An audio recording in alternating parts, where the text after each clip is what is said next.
We have a sad and beautiful story now about a father's gift to his daughter. In the New York Times bestselling memoir, When Breath Becomes Air, Dr. Paul Kalanithi shares the transformational power of giving life as he comes to terms with his own mortality. Yahoo's chief global anchor, Katie Couric, has his story. Paul Kalanithi was the modern definition of a Renaissance man. He majored in English and biology at Stanford and went on to earn master's degrees in both English literature and philosophy before heading to Yale. We met as first-year medical students, and at first I thought he was like this boring guy who wanted to be a doctor, and he was really serious, and then I realized that on his medical school ID he was wearing a fake mustache, and so that was when I first had a crush on him. Paul continued his medical career, becoming a neurosurgeon at Stanford, where his wife Lucy is an internist. Their lives and careers were soaring, but at 36, Paul got some devastating news. Although he never smoked, he was diagnosed with lung cancer, stage 4. We had seen that bad things can happen. You know, when you're a doctor, you see that day in and day out, and we sort of had this feeling of, oh my gosh, it's our turn now. How did cancer change your relationship? After he got diagnosed, I said, what do you need from me?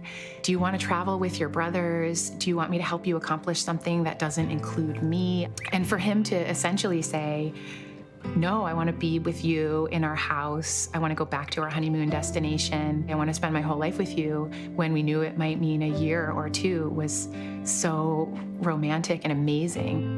Paul wanted to chronicle his final days in a memoir called When Breath Becomes Air, now a New York Times bestseller. But that wasn't the only legacy he would leave behind.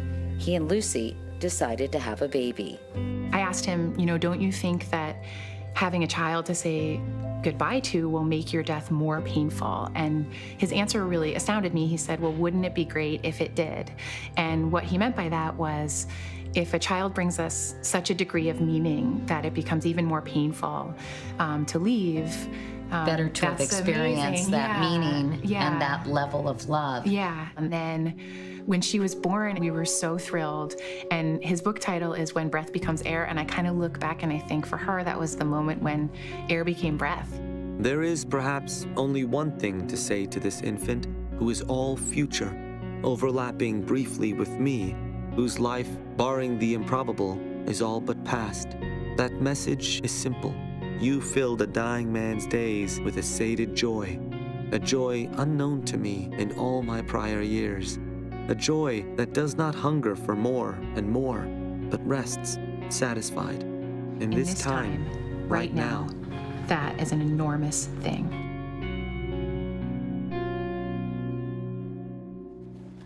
Oh, goodness. What does he know about living? Whew.